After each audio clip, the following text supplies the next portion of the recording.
Good evening, everyone, and I want to thank you, Lynn, not only for, of course, the fabulous and ongoing leadership, but for inviting me, giving me the chance to speak to everyone briefly on behalf of all our clergy. As Lynn began, as she led in her opening remarks, we are indeed in unprecedented times since the incredibly challenging events, horrific attacks of October 7th in Israel. Indeed, all of us, along with all of you, have felt overwhelmed by what is happening in Israel and Gaza, as well as what is happening here, as Lynn said, in our country, on college campuses, in high schools, in our places of work, in our neighborhoods. Many of us are feeling grief and anxiety and worry. Many of us are feeling confusion and anger. Some of us are feeling very alone. Many of us are feeling at odds with other members of our community, even our families. This is an exceedingly difficult time. And we also know that it is a very complex time.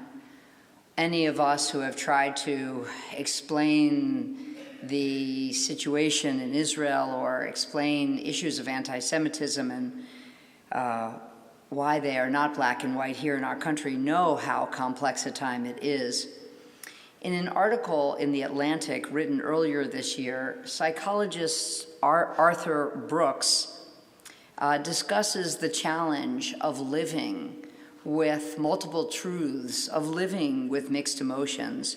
For many of us, this means living with feelings of both allegiance to Israel, but also a deep commitment to humanitarian causes, understanding and being committed to the safety of Israel, while at the same time understanding and needing safety for innocent Palestinians, especially children. It means navigating our commitment to the America that welcomed us as immigrants and the conflict that we're feeling watching the virulent anti-Semitism on the rise right here before us. This is all so very painful. It is a lot to hold, and I know everyone here, no matter where you are on any political spectrum, you are holding many truths and you are holding many emotions. Brooks writes, "Mixed feelings drain our emotional batteries, like a phone connected to multiple networks simultaneously. This is one of the most complex psychological phenomena that we humans are capable of. You might think," Brooks writes, "that purely negative emotions are the most challenging ones, but in truth, a cocktail of negative and positive can be worse. Holding conflicting emotions is absolutely exhausting. And indeed, many of us are emotionally and physically weary." There is little end in sight, and we have so many questions. How long will this war in Gaza last? How many people will die? What will be the extent of the damage to the way Israel is perceived by the world? And what will the rise of anti-Semitism mean for us right here in this congregation, in Falls Church? What will it mean for our children? What will it mean for our future? These questions impact each one of us personally and quite profoundly. We don't know what is to come, and I don't want to miss the opportunity to say how grateful we are for the support we're receiving. The clergy receiving support from all of you. Thank you, Lynn, for your words of support, but also support from the interfaith community. We're feeling some of that, and from our institutions are really important right now, like the JCRC and the ADL. Clergy also feel incredibly supported by an awesome staff team who really help us every day.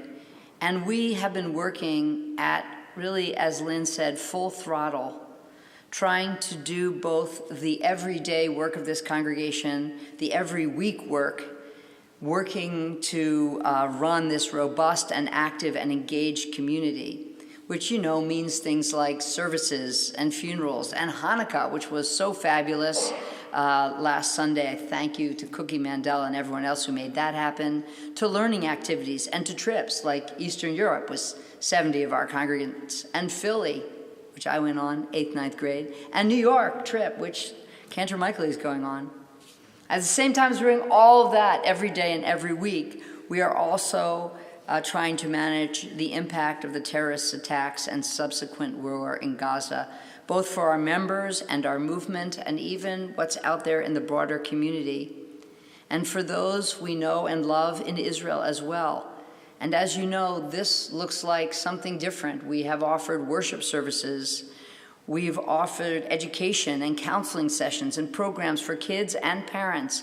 We've met with other non-Jewish clergy, with the principals of so many schools and more. Every clergy member is deeply involved in making these things happen. Right now, we're just like holding down 2 jobs at the same time, both of which we understand to be essential. At this moment, I'll pause for a commercial. If you looked at your email today, you saw that Cantor Michael and I are going to be leading a trip to Israel. It's in about 8 weeks. It's in February, and it's a 6-day trip where we will connect with our sister congregation and their work to support the Israeli everyday people. We will be meeting with displaced families, those who are displaced from the kibbutzim in the south.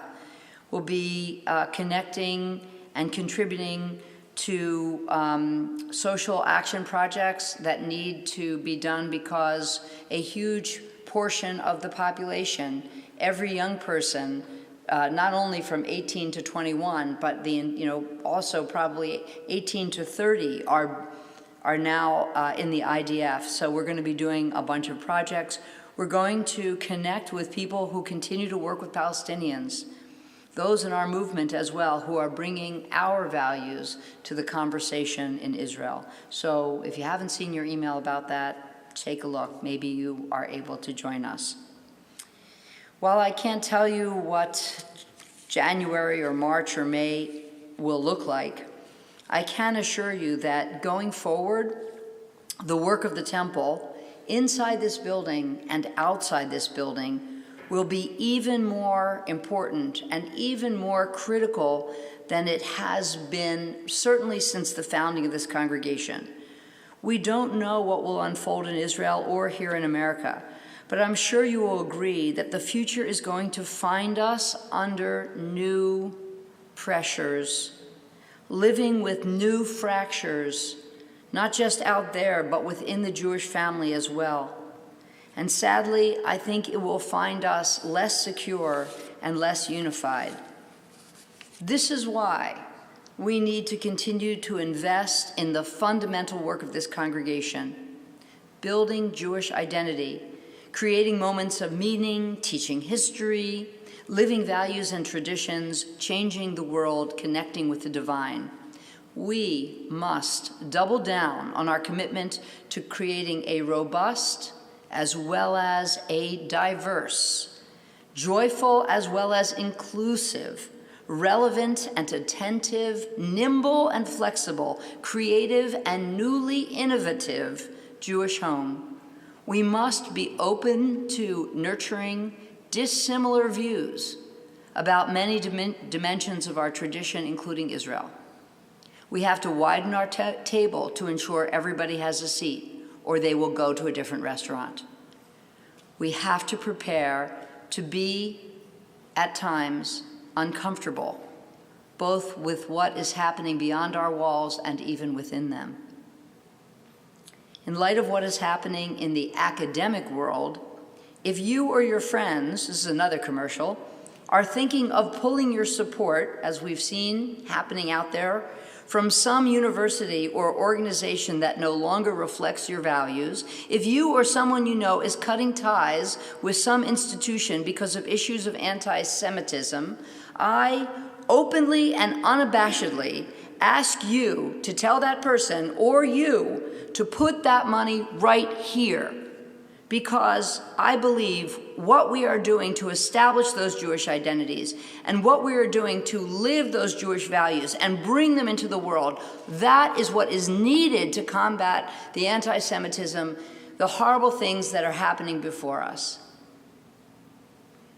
While there is plenty of work for all of us to do out there in the world, combating anti-Semitism comes from proud, secure, knowledgeable, committed, and happy Jews. Okay, that's us. And there need to be more of us. Know that this congregation is working hard to create those very future leaders.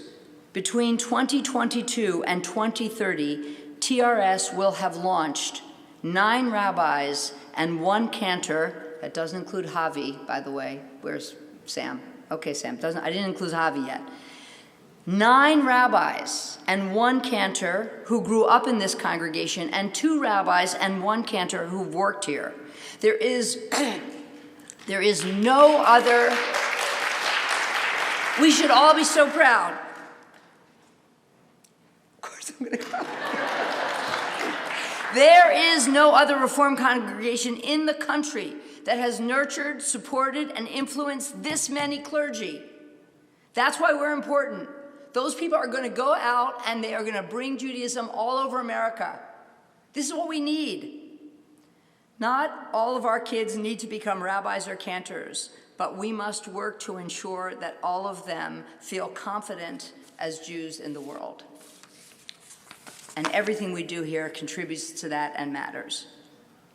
Tonight we celebrate the 6th night of Hanukkah, this beautiful menorah, by the way, given to us by our beloved cantor, Rachel Rhodes, as she moved on to across the way. We won't talk about that, or I'll cry again, you know. But tonight we lit this beautiful Hanukkah, and as we did so, we celebrated our fragile freedom. It is fragile. Tonight we pray for freedom for those who don't have it. Freedom, first and foremost, for those Israelis in captivity at the hands of Hamas, but also those in Israel who live under the veil of war and the threat of attack. We pray for freedom for all people, especially freedom from those suffering and those oppressed. May the light of our beautiful Hanukkah symbolize the light that all of us need right now to see our way to a better future. Thank you.